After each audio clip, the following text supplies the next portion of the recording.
magaalada muqdisho ee caasimadda soomaaliya maanta waxaa ka dhacday laba mashaqo oo weyn. midi waa in dhulalkii danta guud weli boobkooda uu socdo, gaar ahaana degmooyin horey loo burburiyey intii ka hadhay saakana la xaaqay oo ay ka mid tahay degmada xamar jajab ee gobolka banaadir. waxaana halkaas cagta lagu mariyey dad ay ku jirto fanaanadii qaran binti cumar gacal oo naafo ah. waxay si dareen le maanta u tiri, haddii aan ogaan lahaa in soomaaliya sidan ay noqonayso ama madaxweyne sidaan ah oo ummadda xoolaheeda xaraashaya uu imaanayo, ma sii joogi lahayn. jaljacayl ayaa soomaaliya igu celiyey, maantana aniga oo lixaadkayga uusan taam ahayn ayaa lay barakicinayaa bay tiri fanaanada qaran ee dalka iyo dadkaba usoo halgantay binti cumar gacal. muuqaalkeeda oo dareen leh ayaa maanta warbaahinta ka soo muuqday. gurigayga xaqan u leeyahay anaa iskale, hooyadaya iga dhimatay,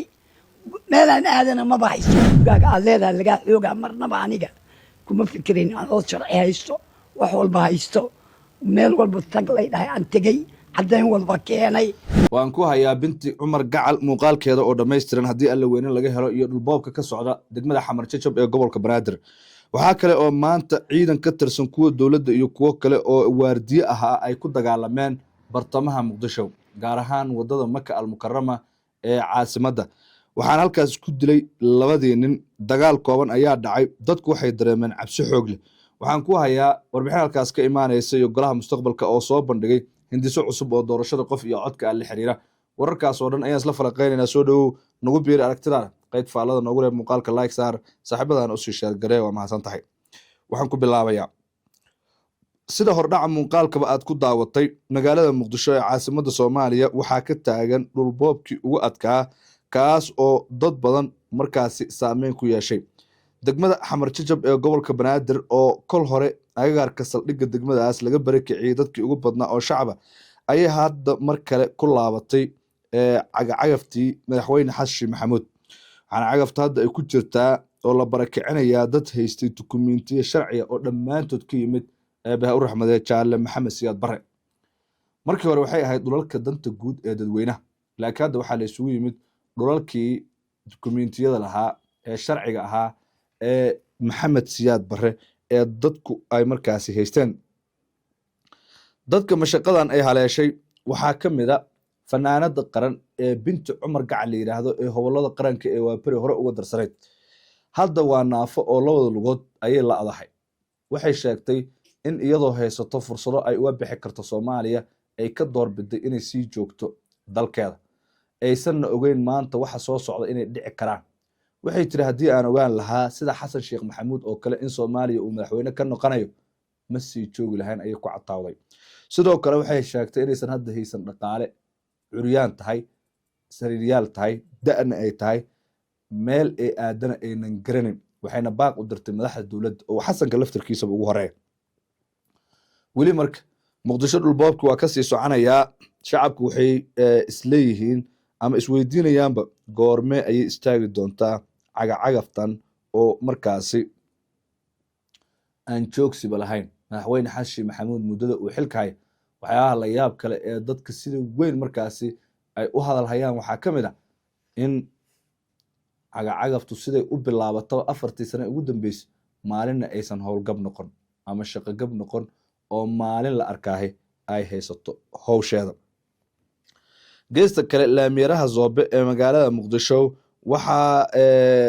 isku dilay 2 nin oo mid ka mida uu yahay askari booliisa, midka kalena uu yahay waardiye iskuul halkaas ku yaala. dagaal kooban ayaana laamiyaraha zoobe ka dhacay. ciidan booliis iyo haramcad isugu jira ayaa gurmad u tagay koobta, laakiin isla markiiba waxay ka kor tageen ama ay ugu tageen halkaas 2 nin oo isdilay, midba midka kale uu toogtay, weliba si arxan darro ah. meydadkooda ayaa loo qaaday hay-adda dambi baarista CID-da, waxaana loo sii gudbiyey cusbitaalka madiine ee magaalada muqdisho, iyada oo markaasi la leeyahay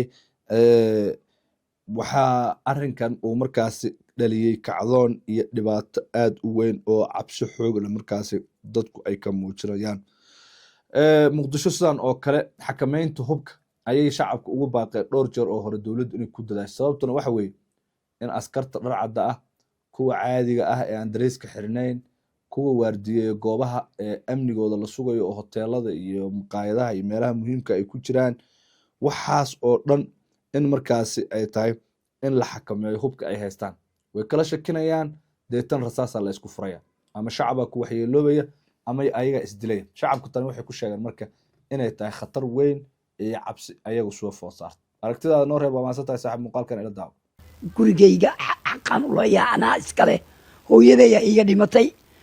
meelaan aadana maba haysto gurigaaga aad leedahay lagaa xoogaa marnaba aniga kuma fikirin anoo sharci haysto wax walba haysto meel walba tag lay dhahay aan tegey caddayn walba keenay qaaf rabbak ilaahiyna ka cabsada il gaaraha noogu fiirsa maatiyaan nahay masaakiinaan nahay fanaana dalka usoo halgantaan nahay ma istaahilo sidaan wallahi maba joogi lehna daan ogaan lahayn dalka saa ka dhacayso ma joogi lahayn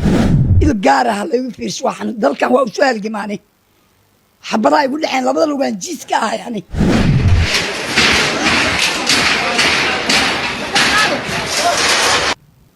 waxaa isoo istaajiyey dalkan dhibaatooyin badan ayaa ka dhacay goobjoogaan ahaa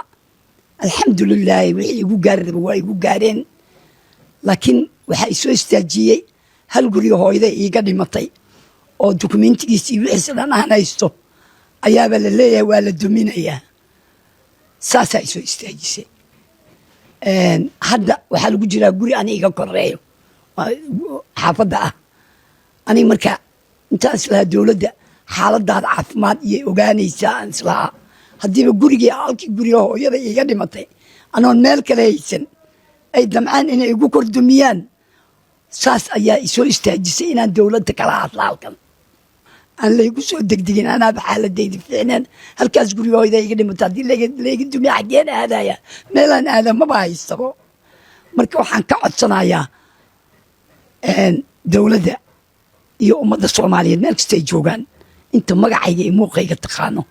dhibaatada maanta halkaan isoo joojisay inay dareemaan weliba dowladdan aad ula sii hadlaaya iyo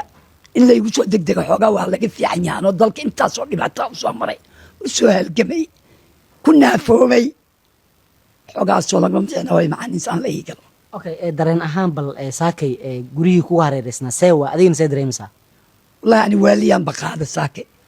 jow waa jiifay markaan maqlay garaaci shoogaaba qaaday ayaamaana waaba aadaan u xanuunsanaa oo socodlataa melihi wigjarkaanaan ku socdaa marka wallahi caafimaad waaba sii darsaday xanuunkii ayaa igu darsaday aadaan u fikiray midda kale wallahi maba joogi lehna daan ogaan lahayn dalka saa ka dhacayso ma joogi lahayn waxaan codsanayaa dalkayga waa jeclahay ummadayda waan jeclahay dowladayda waan jeclahay fadlan ilaahay dartiis ha laga fiirsado arrintaa dukumentigayga waa kan waa haystaa sharcigayga guri sharci leh in la dumiyo ani ma garan kala dee markii dee dumiska uu kugu bilowday oo gurigii kugu hareereysnaana ay ku socdeen maxaa u sheegtay marka maxaa u sheegtay waaba shoogsanayaan ku leeyahay hadeertaas aan kula hadlahay caadi mihii aadaan u naxay midda kale maba islahan guriyo sharci lahaa la dumin doonaa oo dadkii lahaa ay xaadir yihiin ma islahayn dowladda weliba xasan sheekh maxamuud madaxweynaha dalka waay waxaan ka codsanayaa asagaiyo duqa magaalada in arrintan aad laga fiirsado ma ka bixi karo eelaan aada ma haysto qaaf rabbak ilaahiyna ka cabsada il gaaraha noogu fiirsa maatiyaan nahay masaakiinaan nahay fanaana dalka usoo halgantaan nahay ma istaahilo sidaan fadlan oo fadlan waxaan dowladda u sheegaya ummadda soomaaliyeed in anigoo binti cumar gacala dalkaan kama bixin mana ka bixi doono abadan dalkayga waan jeclahay markaa dukumenti inay haysta u sheegtay dumintii dee iyaga inay joojiyaan muuqashahoodii mise inay wadaan maya way diideen waa la duminaa anaga go-anay dheheen sidaas ay gu kaliftay marka inaan dowladda halkan kala hadlo oon u sheego dhibaatadii jirto waa la duminaa korayaas waa la duminaa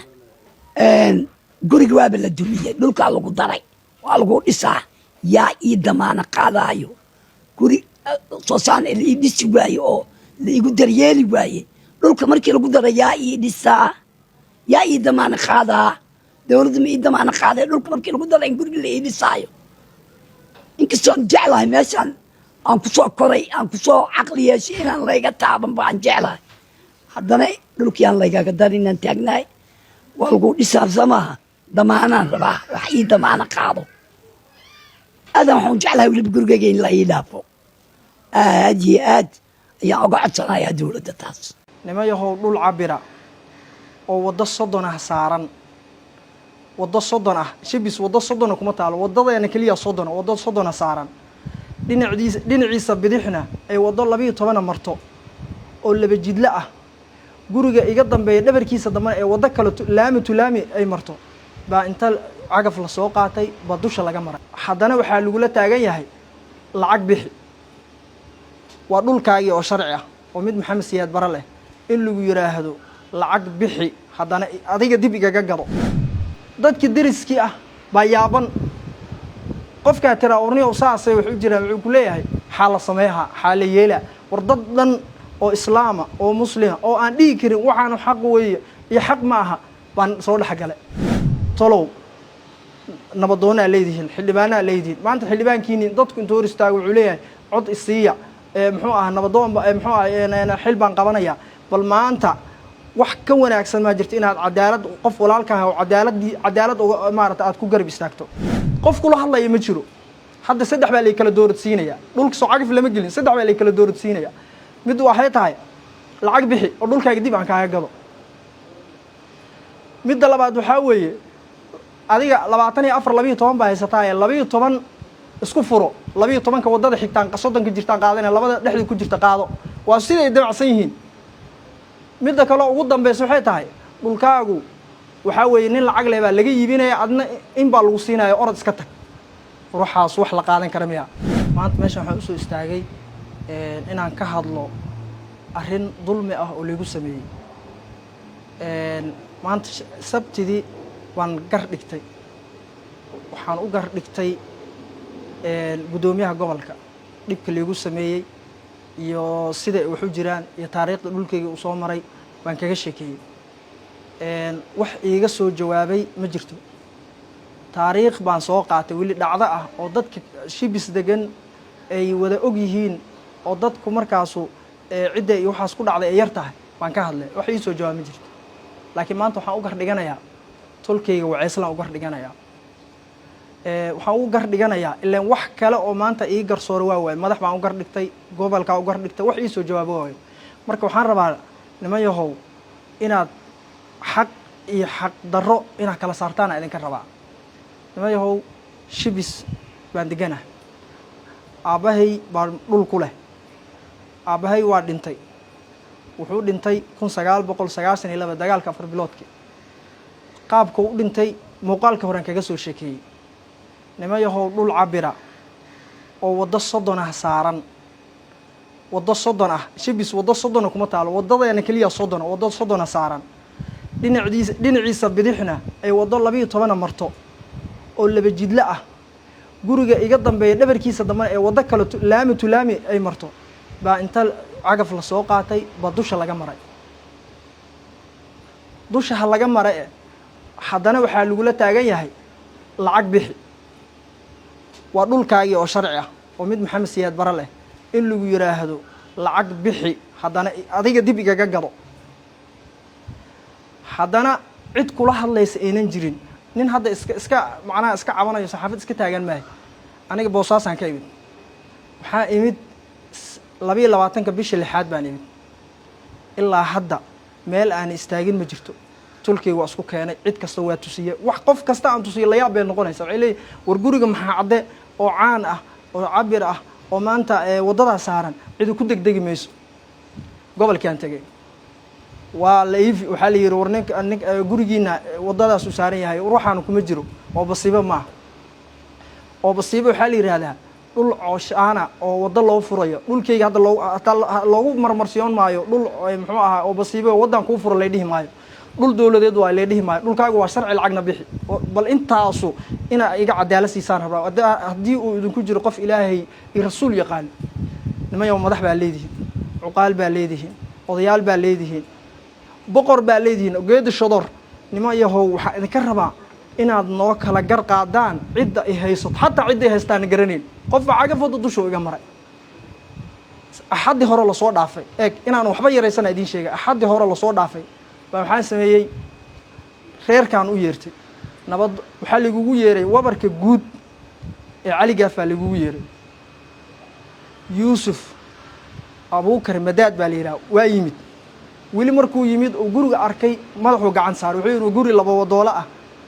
oo waddo 30 marto war cidi ku imaan maysee igaarkaygu iska tag